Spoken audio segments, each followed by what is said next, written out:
Hi guys, Ate Kate here, and for today's video, we're gonna have our 30-second day of our daily devotion.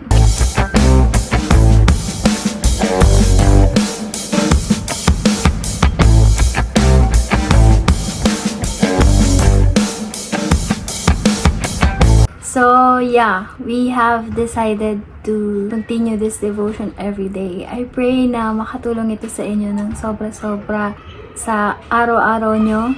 Thank you for always supporting our YouTube channel. God bless. We must pray first. Lord, thank you so much for this day that you have given us. Patawarin niyo po kami sa aming mga pagkakasala. Ito ay may taas ka namin sa lahat ng gagawin namin, Panginoon. Salamat sa mga provision, salamat sa gabay, salamat sa mga answer ng aming prayers. You are the King of Kings and the Lord of Lords, and there is no one like you, Jesus. We believe that we'll continue to bless our daily devotion. Be with us, O God. In Jesus' name we pray. Amen. Our Bible verse for today is Proverbs 29:23. Sabi niya, man's pride shall bring him low, but honor shall uphold the humble in spirit. Ang baliktad, di ba? Gusto mo magmataas, pero mas nabababa ka. Pero the more na gusto mong ibaba yung sarili mo, the more na tinataas ka ng Panginoon. It is important that to know na kapag the moment na nagyabang ka na, the moment na compare mo yung sarili mo sa iba, at sinabi mong mas better ka, doon na yung umpisa ng pagbagsak mo. Never think you are better than anyone. Never think that you can do better, that you are higher. Kailangan pag pumasok ako sa isang room, kailangan pansinin nila ako, kailangan batiin nila ako, kailangan high and mighty ako, like, yeah, I am here. You should greet me, you should make me a king, you should make me a queen, like that.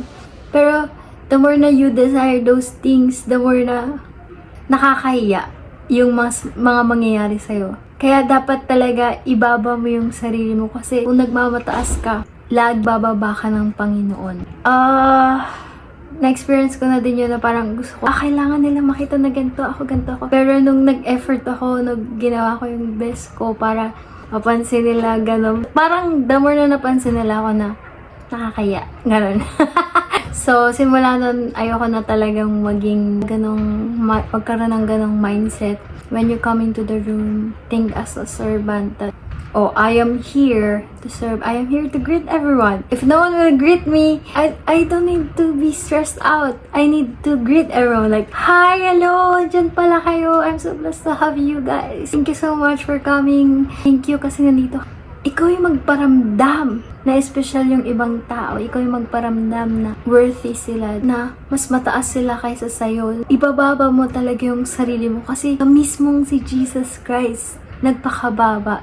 Mismong si Jesus Christ ay hindi itinaas yung kanyang sarili nung siya'y nandito sa lupa. Ikaw pa kaya na tao lang, diba? Siya ay Diyos.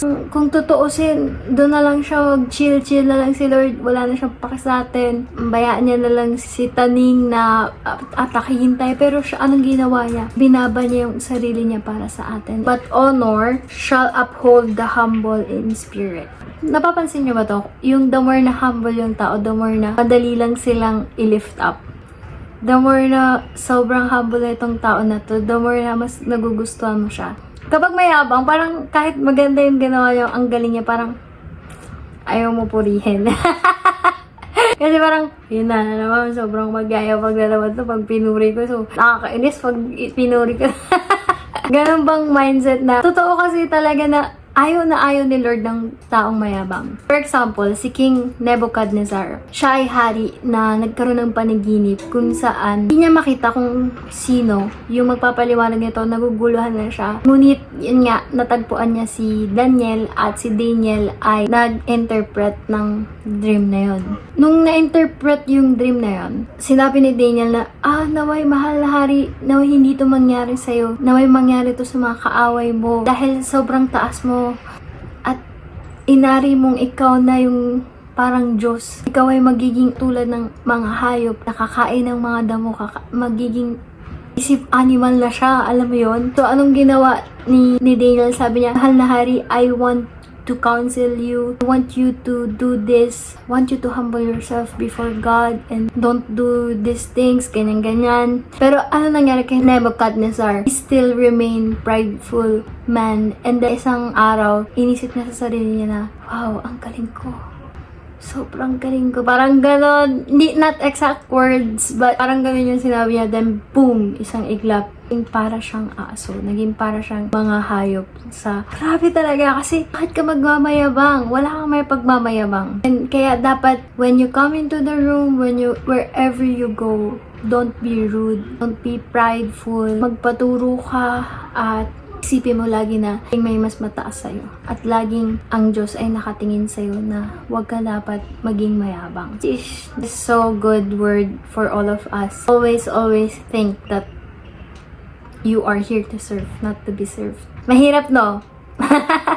Siguro pag nandun ba yung pride, kailangan natin ipag-pray yun kay Lord na mawala. I pray na marami kayong natutunan ngayong araw na to. See you tomorrow. God bless and Ate Kate out.